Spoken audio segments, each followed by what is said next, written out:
4 ఆకలి కనుక మీరు కలిగి ఉన్నారనుకోండి, మీరు అందరూ ధన్యులే. ఒకవేళ మీలో ఈ ఆకలి లేదా దయచేసి మోకరించి ప్రార్థన చేసుకోనండి.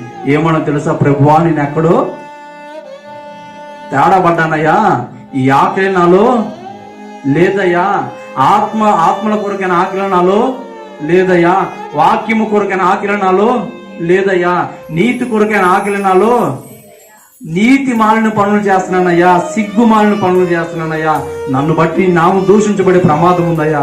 యేసయ్యా కృప చూపించయ్యా, ఆత్మ సంబంధమైన ఆకలి నాలో కలిగించయ్యా, ఆత్మల కొరకైన భారము నాలో కలిగించయ్యా, నీ వాక్యమును చదువుటకు బుద్ధి పుట్టించయ్యా, ఆశ పుట్టించయ్యా అని మోకరించి ప్రార్థన చేసుకొని